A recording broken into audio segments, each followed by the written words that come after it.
pagi. Di video ini saya akan menjelaskan perbedaan rangkaian resistor seri, paralel, dan campuran.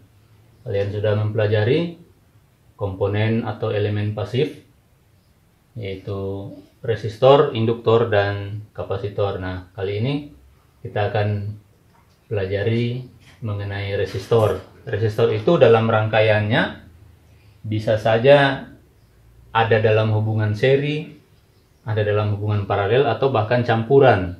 Campuran itu adalah campuran antara seri dan paralel. Nah, mari kita ke simbolnya. Simbol resistor seperti ini.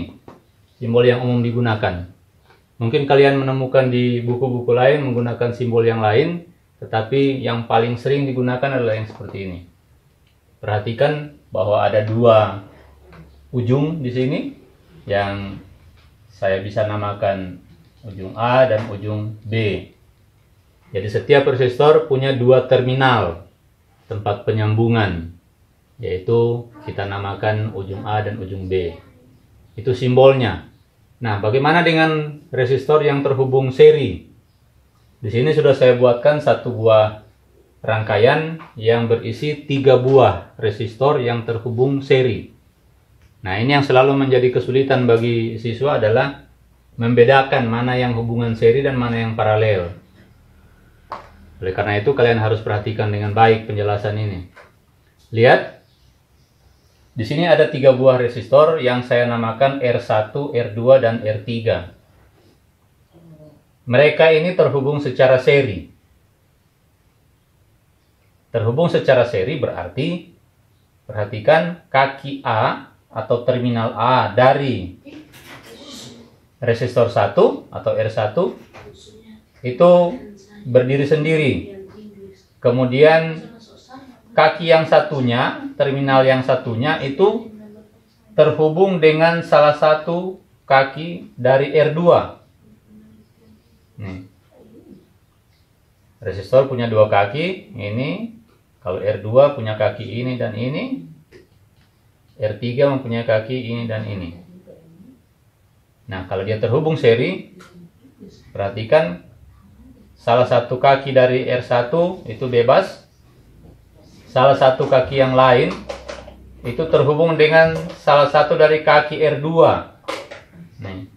Kemudian, kaki yang satunya dari R2 itu terhubung dengan salah satu kaki dari R3.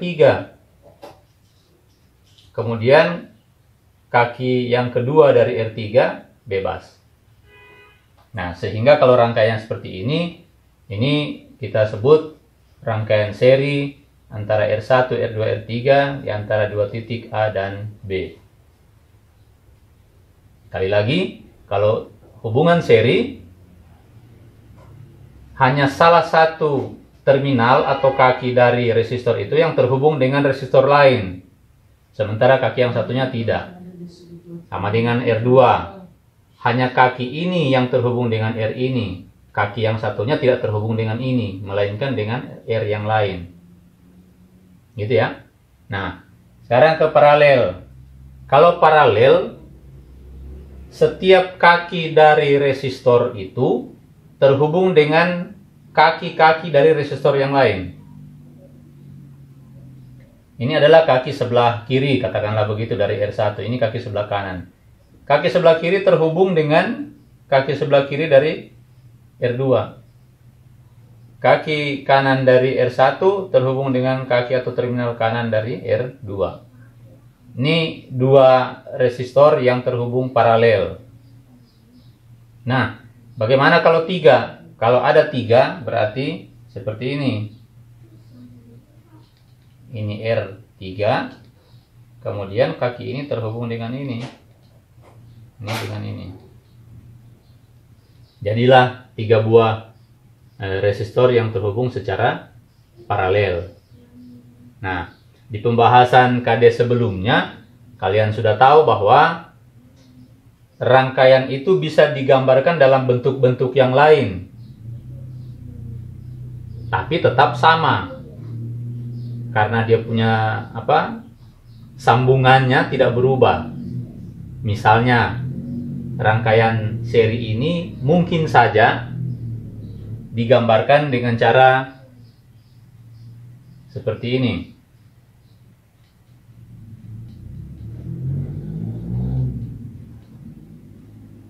A, B, R1, R2, dan R3. Bisa saja seperti itu. Jadi, rangkaian ini sama persis dengan ini. Atau mungkin bisa juga digambarkan dengan bentuk seperti ini.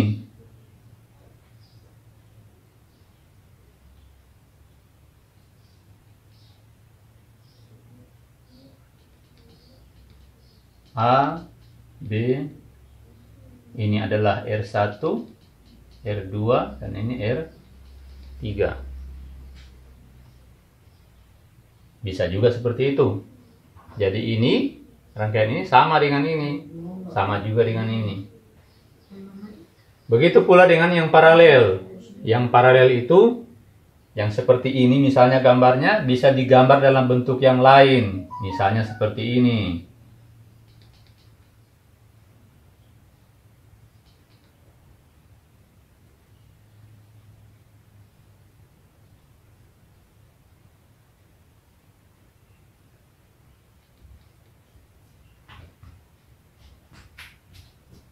R1, R2, dan R3. Perhatikan bahwa sambungannya tidak berubah. Titik A terhubung dengan salah satu kaki dari R1, salah satu dari R2, salah satu dari R3. Titik B terhubung dengan kaki yang lain, yang beda dengan yang tadi ini. Sini, ke sini, dan ke sini. Nah, ini juga begitu. Titik A terhubung dengan salah satu kaki dari R1, salah satu kaki R2, dan R3. Yang B terhubung dengan kaki yang lain atau terminal yang lain dari R1, R2, dan R3. Hubungannya tidak berbeda. Makanya meskipun bentuknya atau bentuk gambar rangkaiannya berbeda, tetapi dua rangkaian ini adalah sama. Ya. Tidak ada perbedaan. Begitu pula dengan ini. Tentu saja banyak bentuk lain yang bisa dibuat tanpa mengubah sambungannya, dan itu sama meskipun tampilannya, bentuk rangkaiannya berbeda. Ya, itu yang harus dipahami. Dan kesulitan, menurut pengalaman, kesulitan siswa adalah membedakan mana yang terhubung seri dan mana yang paralel, terutama ketika rangkaiannya sudah rangkaian campuran. Rangkaian campuran tadi saya katakan adalah gabungan antara seri dan paralel. Mari kita lihat rangkaian campuran.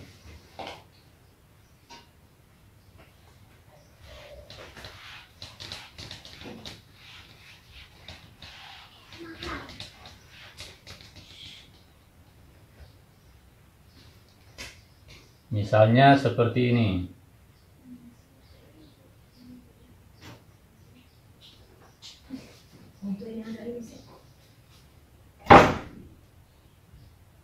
Ada dua titik A dan B. Di sini ada R1, di sini ada R2, di sini ada R3. 3 buah R yang terhubung dalam sebuah rangkaian campuran. Kenapa dibilang campuran? Karena sudah gabungan antara yang seri dan yang paralel. Nah, kalau rangkaian seperti ini, nomor satu kita harus tahu mana resistor yang saling terhubung seri dan mana yang saling terhubung paralel. Nah, kalau kita menggunakan prinsip yang tadi, maka kelihatan bahwa antara ini misalnya dengan ini, R1 dan R2, itu adalah bukan hubungan seri. Kenapa? Kan kakinya ini ketemu juga dengan sana. Iya, tetapi di sini ada cabang menuju ke R yang lain. Sementara kalau yang seri tadi, masih ingat? Hanya seperti itu. Di sini tidak ada sambungan R yang lain. Nah, berarti antara ini dengan ini bukan R seri. Ini dengan ini begitu juga, bukan R seri, karena di sini ada cabangnya, ini ada sambungannya memang, tetapi di sini ada cabang ke R yang lain, maka dia bukan hubungan seri, R1 dan R3. Bukan hubungan seri. Nah, R2 dan R3 adalah paralel karena masing-masing kakinya bertemu. Kaki yang ini bertemu dengan ini, kaki yang ini bertemu dengan ini. Nah, ini ada sambungan ke sana. Tidak masalah. Tidak masalah. Nantinya dalam perhitungan kedua R yang paralel ini, yang sudah nyata paralel itu diselesaikan dulu dalam perhitungan. Jadi kalau kita mau menghitung R penggantinya, ya. Jadi ini diselesaikan dulu, baru kemudian diserikan dengan R yang ada itu. Nah, begitu juga dengan ini.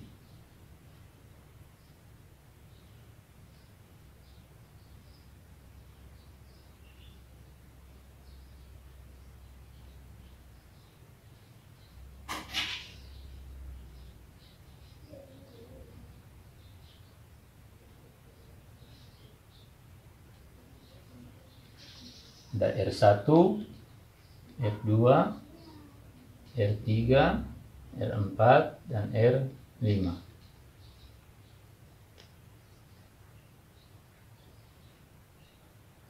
R1 dan R2 seri. Ya. R1 dan R2 seri. R3 dan R4 juga seri. Tetapi R3 dengan R5 bukan paralel. Ya. R4 dengan R5 bukan paralel. Sama seperti tadi, R2 dan R3 juga bukan seri. R2 dan R5 bukan seri. Ya, jadi kita harus bisa membedakan mana yang seri dan mana yang paralel. Sebab dalam pengerjaan nanti, dalam perhitungan, itu yang harus diketahui lebih dulu. Mana yang seri, mana yang paralel. Nah, itu kemudian yang diselesaikan. Demikian penjelasan untuk membedakan mana rangkaian resistor seri, mana rangkaian paralel, dan mana rangkaian campuran.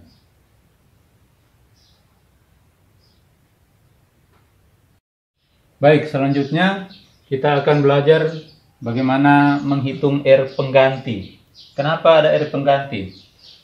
Kadang-kadang untuk mendapatkan nilai resistor yang kita inginkan itu sulit.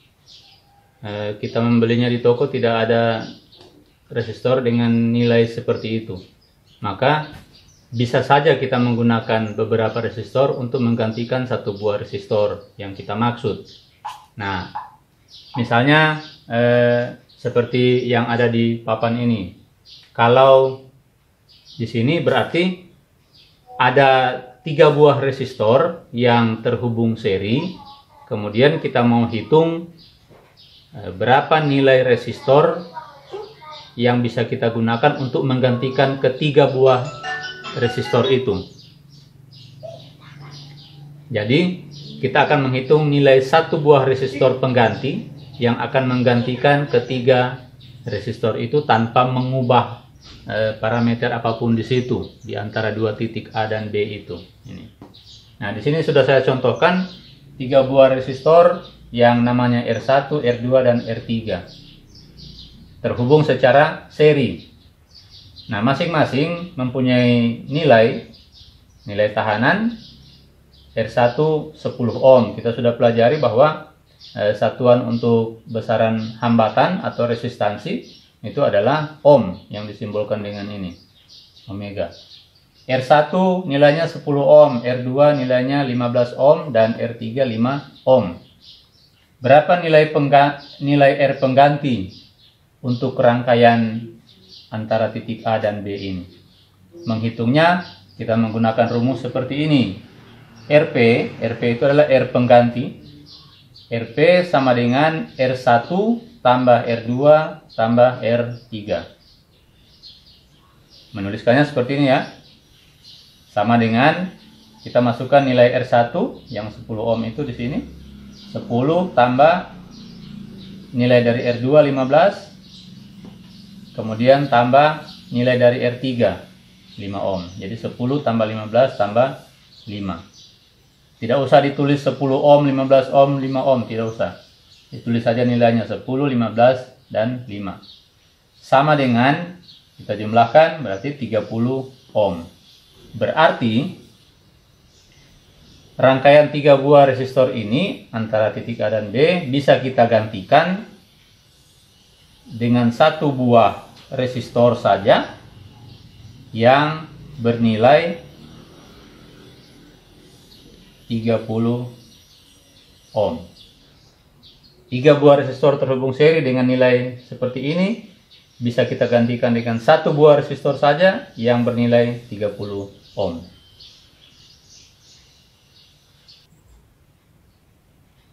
Berikut untuk resistor yang terhubung paralel. Di sini ada 3 buah resistor yang terhubung paralel.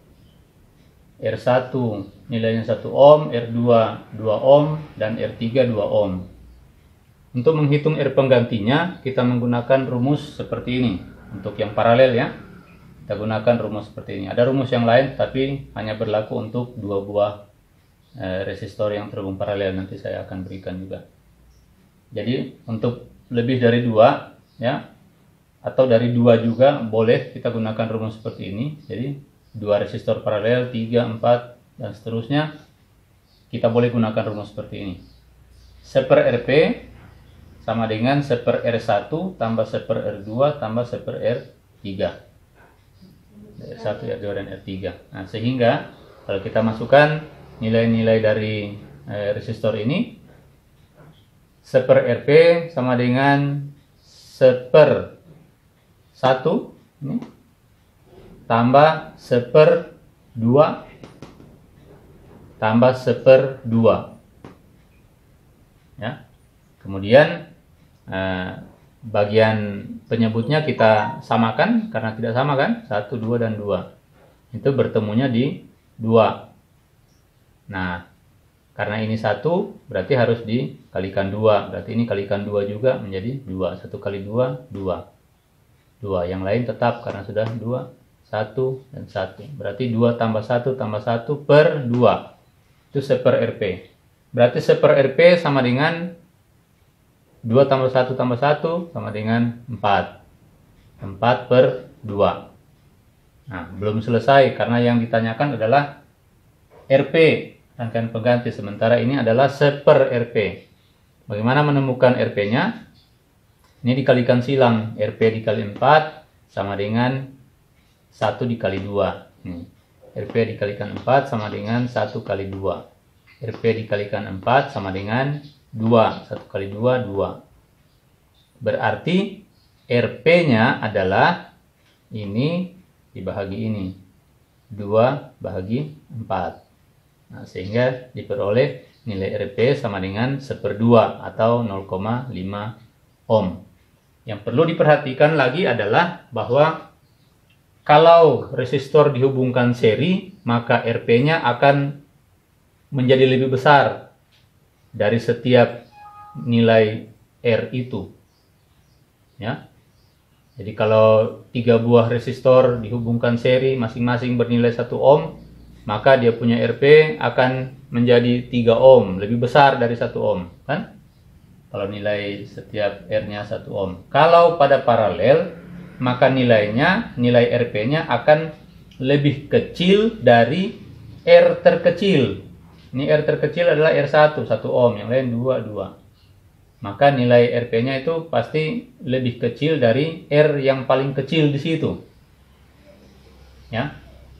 Perhatikan hasilnya 0,5. Berarti lebih kecil dari 1 kan? Nah, demikian cara menghitung R pengganti untuk seri dan paralel.